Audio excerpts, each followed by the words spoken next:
Boa tarde. É sempre um prazer estar aqui. É um prazer maior quando estou sentado a escutar aquilo que outros irmãos estudaram e prepararam para a nossa meditação, mas desta vez é a minha tarefa e o meu privilégio também e a minha responsabilidade estudar acerca da Palavra de Deus em Gálatas 1 e partilhar com os irmãos e com os amigos algo sobre este capítulo. Eu digo irmãos e amigos, alguns são meus irmãos e amigos, outros serão amigos apenas, mas quero que, tal como o apóstolo Paulo dizia, que o seu desejo que todos fossem como ele, excetuando aquelas cadeias. E o meu desejo para todos que aqui estão é que não sejam apenas frequentadores desta igreja local, mas sejam frequentadores um dia mais tarde da morada celestial. E isso só pode ser cidadão dos céus aquele que, como nós cantamos naquele belo cântico, Cantarei de Jesus Cristo, só pode ser cidadão dos céus aquele que deposita a sua fé unicamente na obra redentora do Senhor Jesus Cristo. Quero ler então Gálatas 1 e creio eu será a última mensagem que eu darei sobre Gálatas 1. Ainda temos mais 6 capítulos, dará para mais alguns anos, se Deus quiser, se cá estivermos. Seria bom se não estivéssemos cá, seria sinal de que o Senhor nos teria vindo buscar, porque é seu desejo livrar-nos deste presente século mau, como lemos no capítulo 1, versículo 4, mas também da ira futura e também livrar-nos da condenação do inferno. Então vamos ler Gálatas 1, a partir do versículo 15. Mas quando aprove a Deus, que desde o ventre de minha mãe me separou e me chamou pela sua graça a revelar seu Filho em mim, para que o pregasse entre os gentios, não consultei a carne nem o sangue, nem tornei a Jerusalém a ter com os que já antes de mim eram apóstolos, mas parti para a Arábia e voltei outra vez a Damasco. Depois, passados 3 anos, fui a Jerusalém para ver a Pedro e fiquei com ele 15 dias. E não via nenhum outro dos apóstolos, senão a Tiago, irmão do Senhor. Ora, acerca do que vos escrevo, eis que diante de Deus testifico que não minto.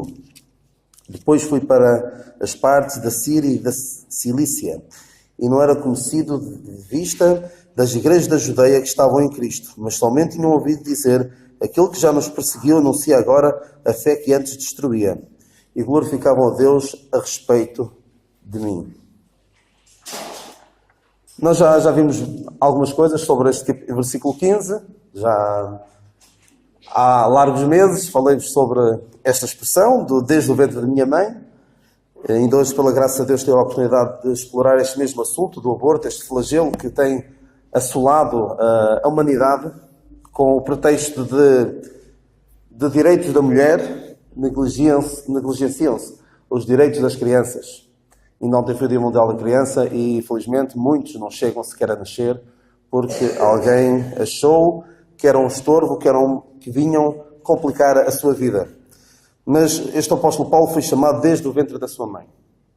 E então foi chamado para quê? Para revelar seu Filho em mim. Também vimos já que Deus hoje revela o seu Filho a nós.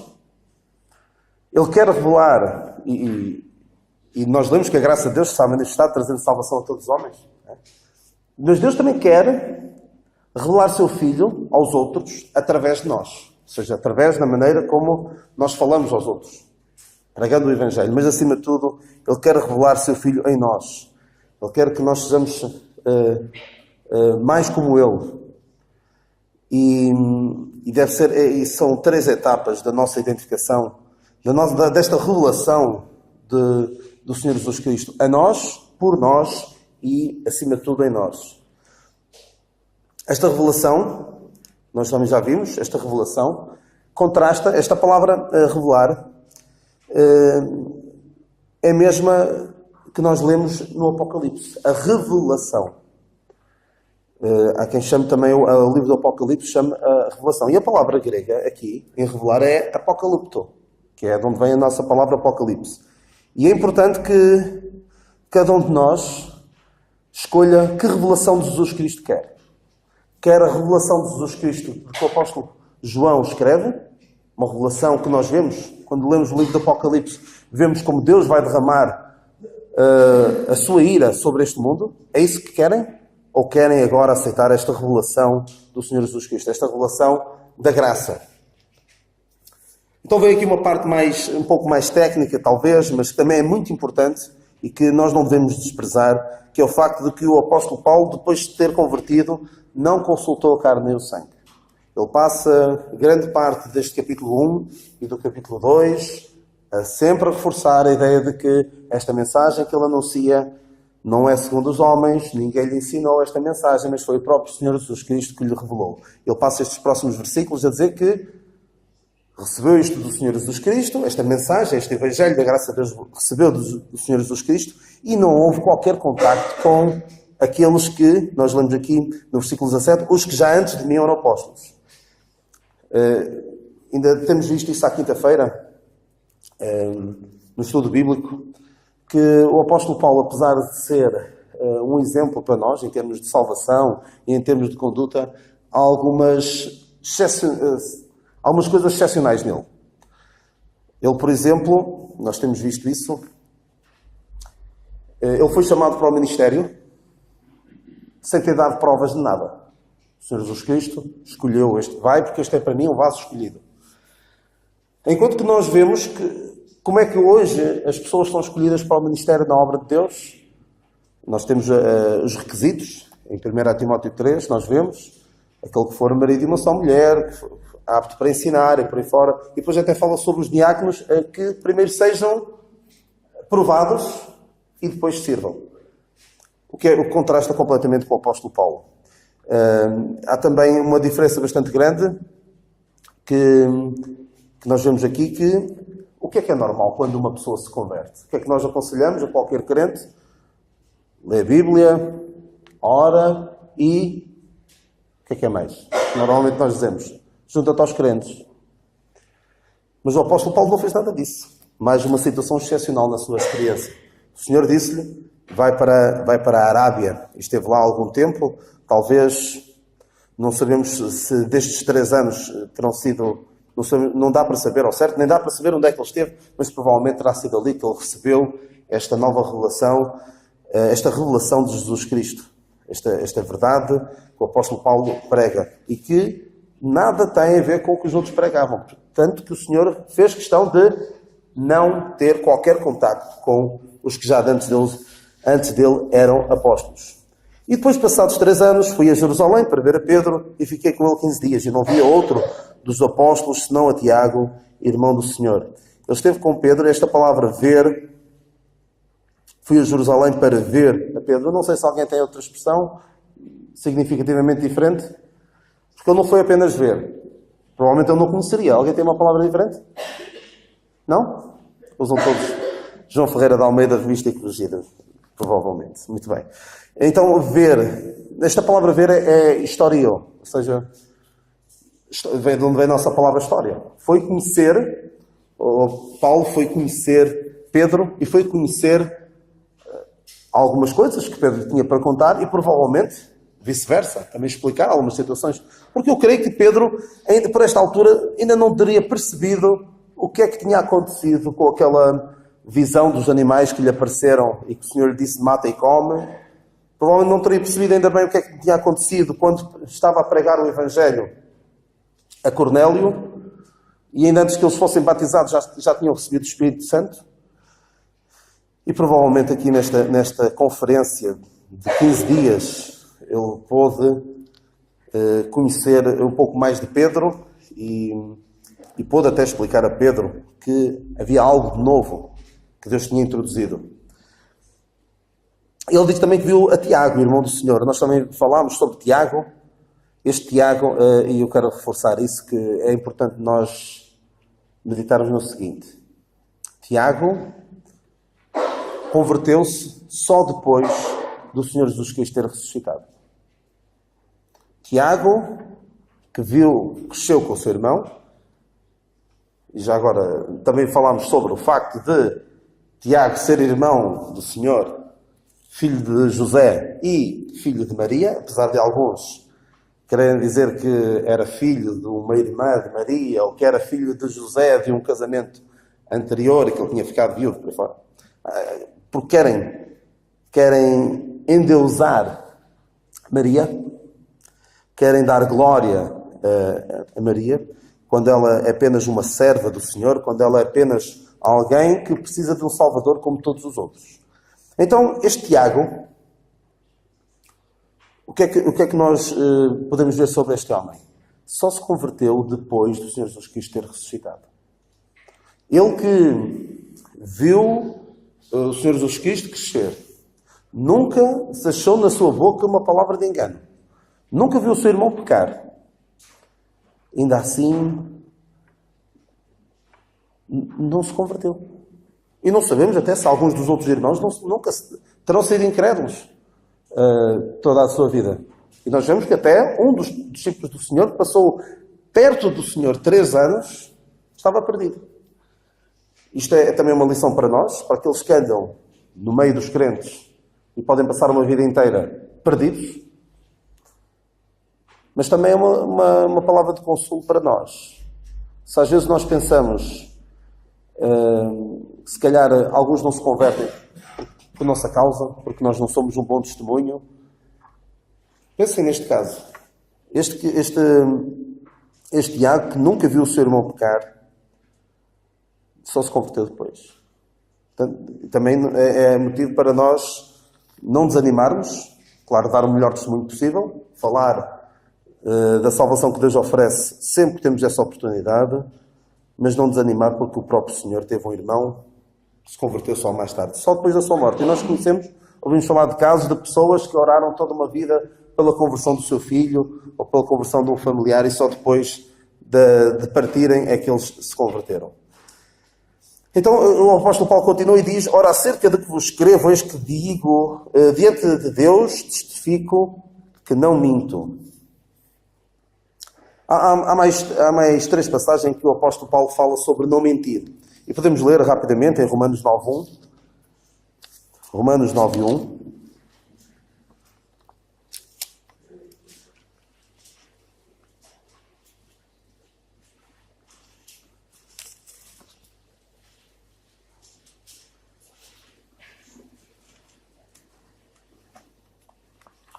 Lemos assim: em Cristo digo a verdade, não minto, dando-me testemunha a consciência no Espírito Santo, que tem grande tristeza e contínua dor no meu coração. Ele depois fala sobre a incredulidade da nação de Israel.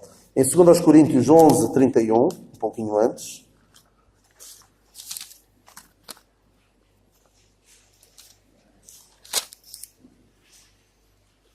2 Coríntios 11:31. Um bocadinho antes desta passagem nós estamos. É só andar uma página para trás. O Deus e Pai de nosso Senhor Jesus Cristo, que é bendito eternamente, sabe que não minto. E Paulo está antes a falar dos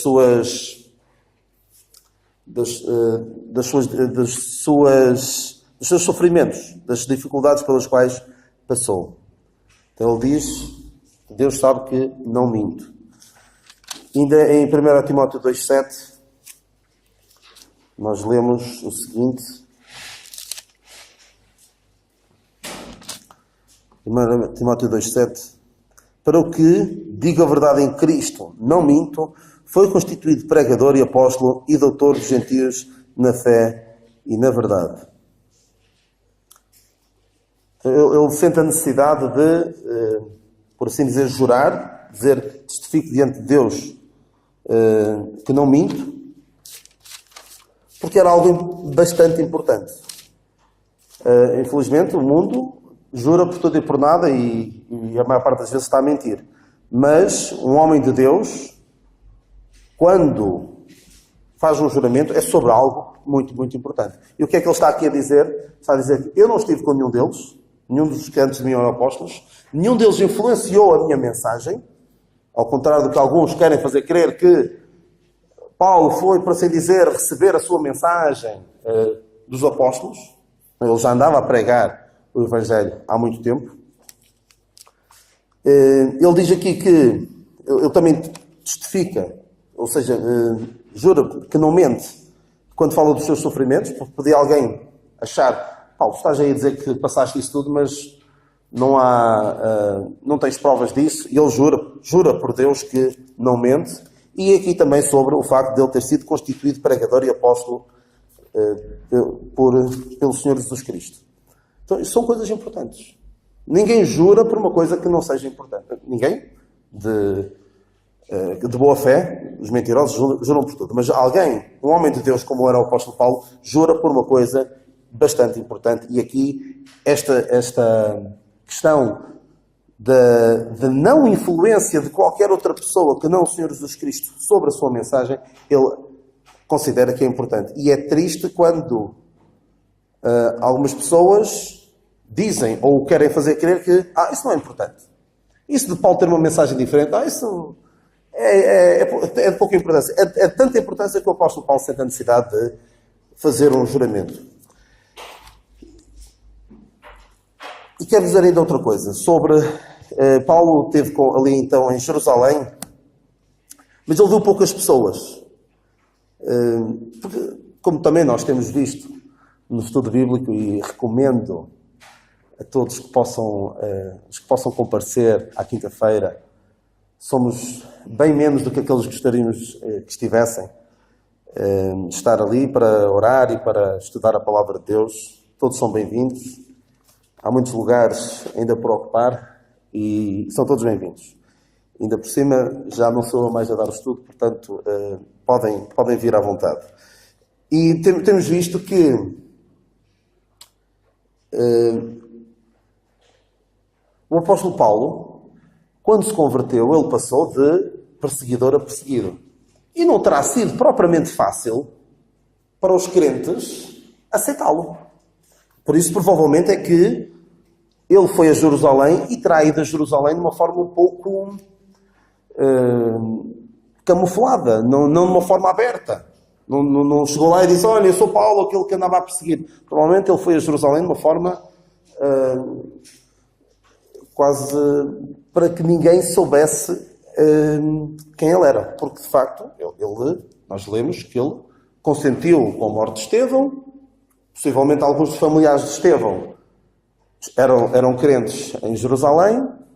Consentiu na morte de outros, obrigou alguns a blasfemar, que nós lemos como ele foi feroz na sua perseguição, e ele fala aqui mesmo, no versículo 13, perseguia a igreja de Deus, de sobremaneira perseguia a igreja de Deus e a assolava.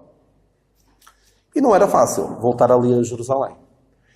E possivelmente o seu desejo, como nós vimos naquela passagem há pouco, o apóstolo Paulo amava muito a nação de Israel. Ele dizia até que se pudesse ser separado, não era? Ele diz isso em Romanos 9. Se pudesse... Assim é no versículo 3. Eu mesmo poderia desejar ser separado de Cristo por amor de meus irmãos. Ele amava muito os crentes em Jerusalém. E certamente ele, quando foi a Jerusalém, talvez o seu desejo fosse pregar àquelas pessoas. A alguns daqueles incrédulos. Mas não era um lugar seguro para ele. E até o próprio Senhor lhe diz, em Atos 23, Atos 22, em que ele diz que o Senhor apareceu e lhe dizia: dá-te depressa e sai apressadamente de Jerusalém, porque não receberão o teu testemunho acerca de mim. E eu disse: Senhor, eles bem sabem que eu lançava na prisão e açoitava nas sinagogas os que criam em ti. E quando o sangue de Estevão, tua testemunha, se derramava, também eu estava presente e consentia na sua morte e guardava os vestidos dos que os matavam. E disse-me: vai, porque hei de enviar-te aos gentios de longe. Ou seja, Paulo não esteve ali muito tempo em Jerusalém, não esteve com muitas pessoas, não era a altura indicada. Apesar dele certamente ter este desejo de pregar. Ou seja, há situações em que nós podemos ter o desejo de fazer algo, mas talvez não seja a melhor altura. Talvez seja, como os ingleses usam a expressão live to fight another day. Viver para lutar no outro dia. E às vezes é preciso saber se é a melhor altura para nós encetarmos uma discussão, um debate. Pode não ser a melhor altura. E o apóstolo Paulo também teve uma outra experiência. Nós já falei sobre isso no ano passado, creio eu. daquela experiência em que havia aquele ajuntamento de pessoas que queriam maltratar Paulo e ele queria ir lá pregar.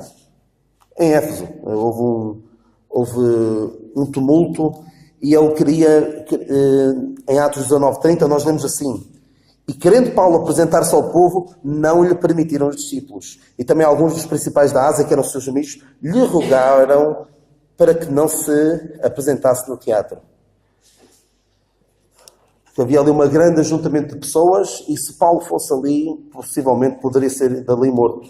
E, portanto, às vezes é preciso ter consciência, ter noção se é a melhor altura ou não para nós enverdarmos por um determinado caminho.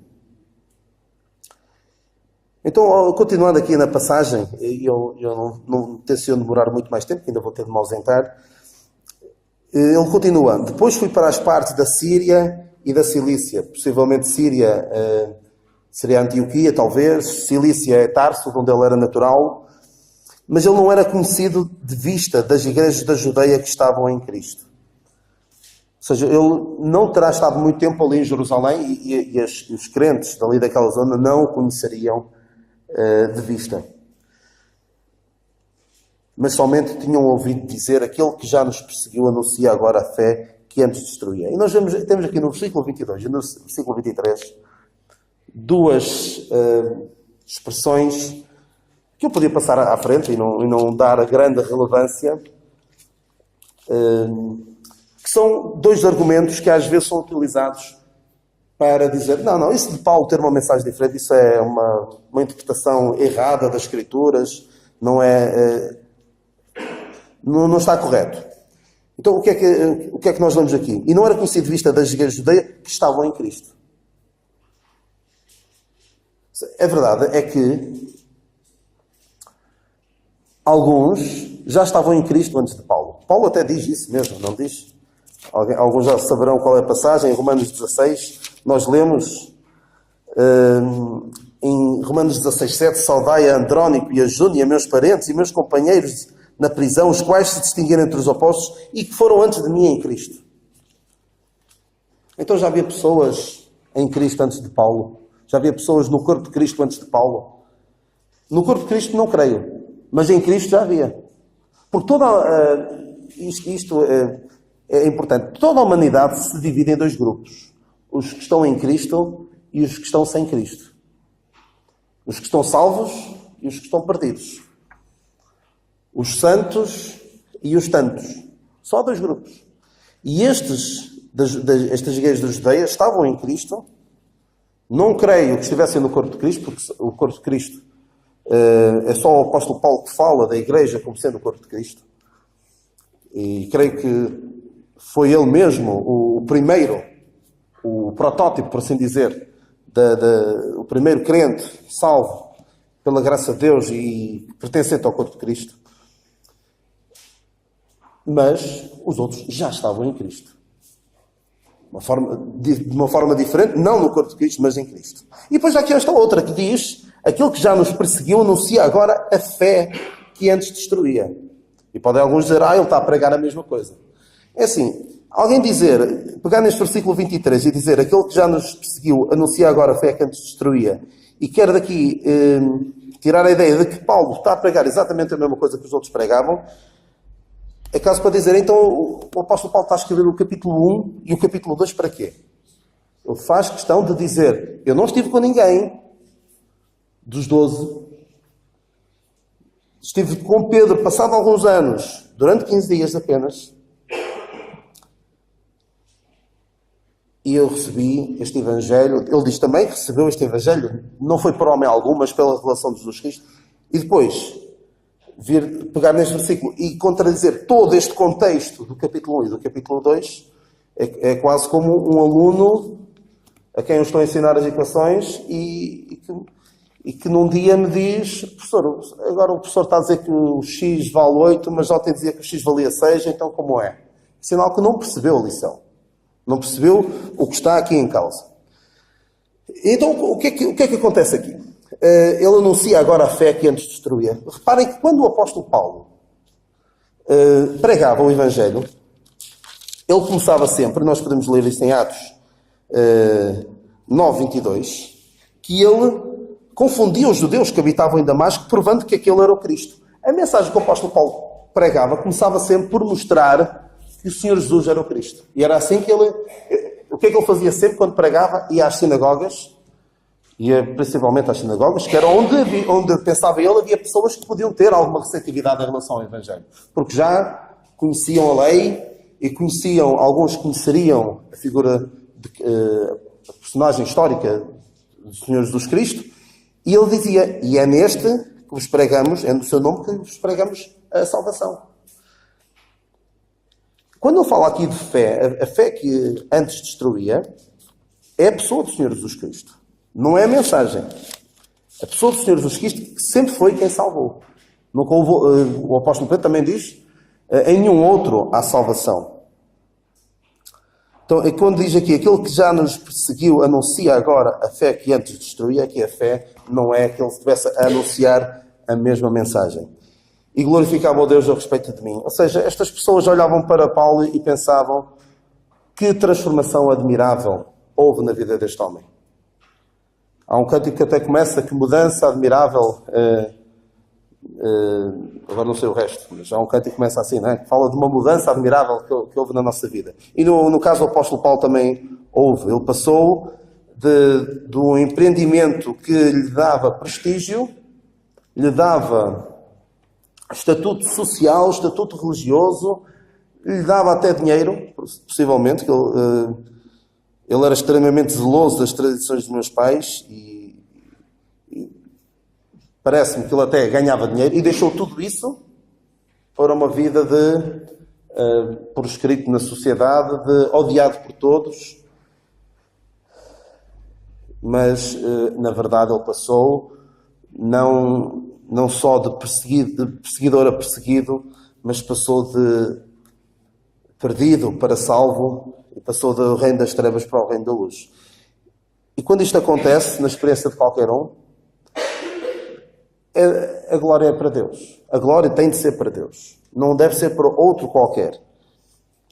Nós também temos falado em 1 Timóteo, nós lemos ali no primeiro capítulo, versículo 11, que ele diz, conforme o evangelho da glória de Deus bem-aventurado, que me foi confiado. Tal mensagem que Deus lhe deu, mas o que é importante é a glória de Deus. E o evangelho dá apenas e só glória a Deus. Era só que faltava alguém pegar na mensagem mais gloriosa que o homem alguma vez conheceu e dar glória a outro que não a Deus. Infelizmente, há alguns que querem ser supostamente ministros e obreiros e a glória é dada a eles. A sua igreja é conhecida pelo seu nome. Não é, como falei da última vez que estive, não é como aquele pregador que quando acabava de pregar as pessoas não diziam, mas que grande pregador. O que é que as pessoas diziam? Diziam-me sim, mas que grande Salvador. E quando nós pregamos o Evangelho da graça de Deus, deve ser esse o foco. O foco deve ser que Deus tem uma mensagem gloriosa, tem uma salvação gloriosa para oferecer ao homem. Não é o homem que fica numa posição elevada, não devo ser eu, e há que ter muito cuidado com isto. Não sou eu que fico numa posição mais elevada porque estou a chamar pecador ao outro. Isto é uma forma erradíssima, muito errada de usar o Evangelho. É usar o Evangelho como uma arma de arremesso para que os outros se sintam mal e eu me sinta melhor, porque eu não sou pecador e eles são. Isso é terrível. Mas quem deve ser glorificado sempre é Deus. Glorificavam a Deus a respeito de mim. Tal como nós lemos em Efésios, um pouquinho mais à frente,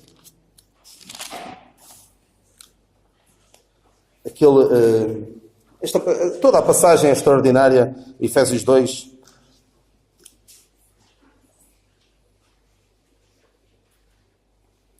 E vamos ler aqui o que nós éramos e aquilo em que nós nos tornamos e como isto traz glória a Deus. Nós lemos em Efésios 2, e nos vivificou, vos vivificou, estando vós mortos em ofensas e em pecados, em que noutro tempo andaste, segundo o curso deste mundo, segundo o príncipe das potestades do ar, do espírito que agora opera nos filhos da desobediência, entre os quais todos nós também antes andávamos nos desejos da nossa carne, fazendo a vontade da carne e dos pensamentos, e éramos por natureza filhos da ira, como os outros também. Mas Deus, que é riquíssimo em misericórdia, pelo seu muito amor com que nos amou, estando nós ainda mortos em nossas ofensas, nos vivificou juntamente com Cristo, pela graça sois salvos, e nos ressuscitou juntamente com Ele, e nos fez assentar nos lugares celestiais em Cristo Jesus.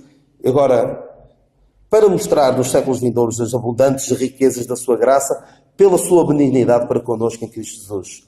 Porque pela graça sois salvos por meio da fé, isto não vem de vós, é dom de Deus, não vem das obras, para que ninguém se glorie. Porque somos feitura sua, criados em Cristo Jesus, para as boas obras, as quais Deus preparou para que andássemos nelas. Deus, nos séculos vindouros, nós vamos ser, por assim dizer, também é porque aqui há um cântico que fala disso, nós somos os troféus da sua graça.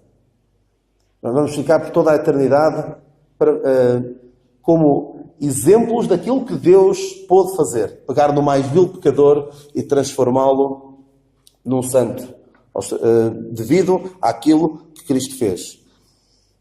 E reparem também aqui no versículo 9, não vem das obras para que ninguém se glorie. Não pode haver qualquer glória para o homem. Devemos dizer sempre como aquela expressão, só lhe deu a glória, só a Deus a glória.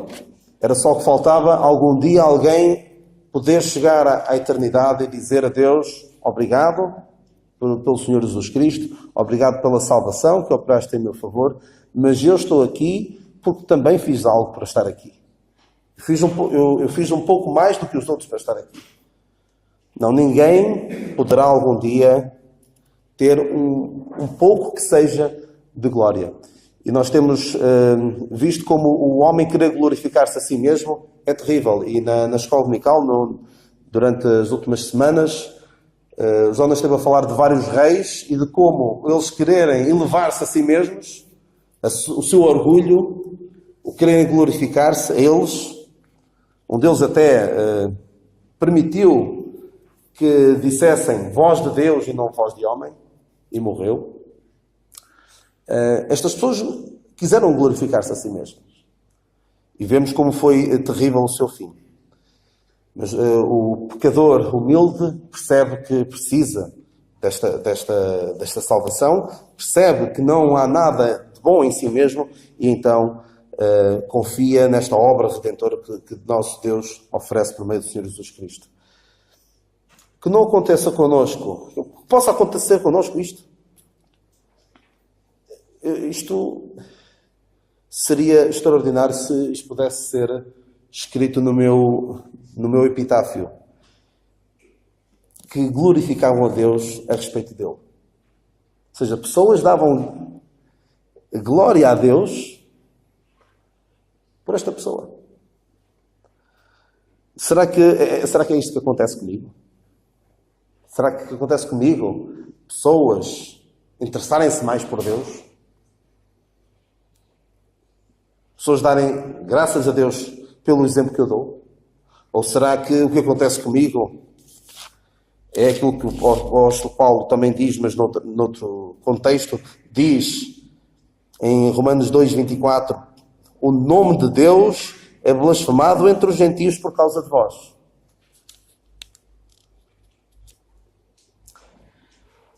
O que é que acontece connosco? Dão glória a Deus a nosso respeito ou blasfemam do nome de Deus por nossa causa? Porque se a nossa conduta não for condizente com aquilo que nós falamos, já sabemos que um nome claro e justo vamos receber. Não é este glorificável Deus a respeito de mim, mas sim é um hipócrita, é um religioso. E apenas estamos a trazer descrédito e desonra para o nome de Deus. Vamos ficar por aqui. Ficam estes pensamentos sobre Gálatas 1, sobre o facto do apóstolo Paulo não ter consultado mais ninguém, ter recebido a sua revelação diretamente do Senhor Jesus Cristo. É algo tão importante que ele sente necessidade de jurar. E vemos agora aqui nesta parte final como tudo aquilo que Deus faz na obra da nossa redenção contribui e deve contribuir para a sua glória. Ficamos por aqui então, que o Senhor nos abençoe.